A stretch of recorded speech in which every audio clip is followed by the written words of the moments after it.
Ir dando los tiempos. El Campionat de Catalunya de muntanya ha celebrat la tercera prova de la temporada. Ha estat la tercera edició de la pujada Torrelles-Pontons, organitzada per l'Escuderia Penedès.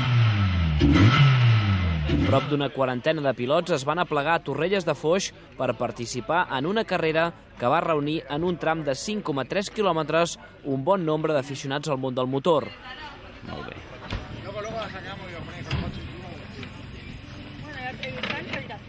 Òscar Palacio, amb un Demon Car, va ser el més ràpid en les dues mànegues de la carrera i es va adjudicar la victòria amb autoritat, rebaixant amb claredat els temps aconseguits en els entrenaments previs. Pues muy bien, la verdad que me gustó mucho el trazado. Me hubiera gustado aprenderla un pelín mejor porque la verdad que es muy complicada, es bastante técnica y rápida. Y nada, encantado con la organización, con el trato, la gente y me voy muy a gusto. Esto fue porque el viernes estuvimos ahí un día de test y aprovechando que ya estamos aquí en Cataluña, pues aprovechamos a correr y no sé, la verdad que Santi Guitar decidirá, igual a lo mejor por el verano hacemos otra o ahora mismo no lo tengo muy claro. La segona posició a la pujada va ser per Francesc Montner i el seu Demon Car.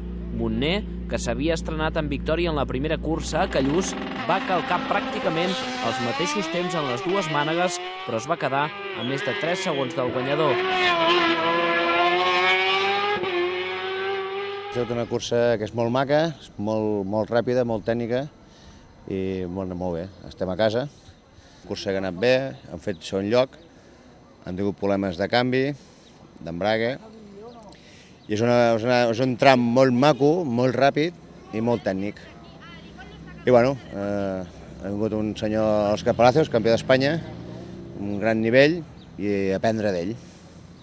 Home, el campionat, això no es pot dir mai, fins que no està acabat l'any no es pot dir mai, no? Perquè poden passar moltes coses, és molt llarg. Però bueno, intentar dia a dia, carrera a carrera i fer el que podem i estar el més endavant possible. Jordi Galofré, que comandava un Speed Car, es va classificar en tercera posició gràcies al temps marcat en la segona mànega del dia. Galofré va quedar a quasi 4 segons i mig del guanyador. Ha sigut una carrera maca perquè hem anat de menys a més, és molt ràpida, molt tècnica i la veritat és que arribàvem dalt amb unes sensacions d'haver passat molt ràpid. El traçat ha sigut és molt tècnic, molt ràpid i la calor...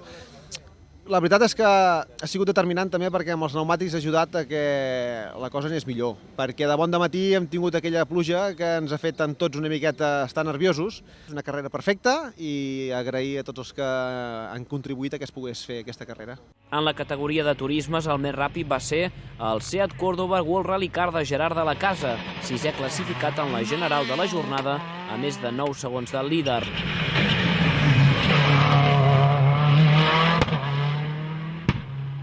El traçat és un traçat molt maco, és ràpid, és lent, hi ha una mica de tot, però molt selectiu i molt maco. El cotxe hem baixat 2 segons i mig els temps de l'any passat, vull dir, per nosaltres ja és positiu, vol dir que hem fet algunes millores i hem sortit guanyant.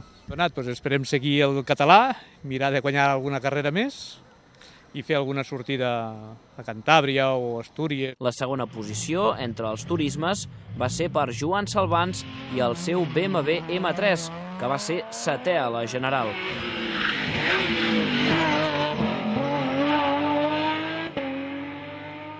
Bé, doncs, ha estat un bon dia, ha fet molta calor, ens ho hem passat molt bé i l'organització també ha estat una carrera estupenda, no?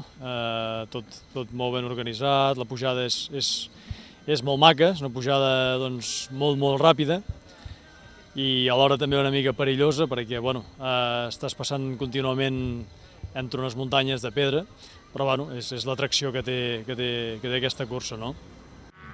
En aquesta categoria, la tercera posició se la va adjudicar Òscar Oviedo, un habitual dels ral·lis que va acabar desè de la general amb un Renault 5 GT Turbo.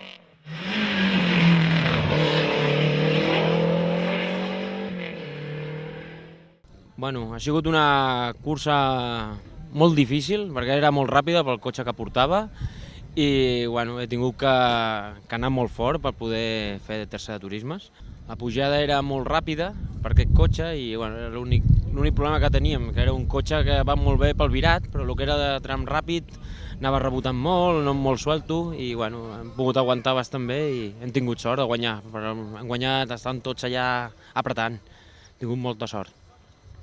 El trofeu Propulsió va recaure en Àngel Padilla, 17è en la classificació general, al volant del seu Ford Sierra Cosworth.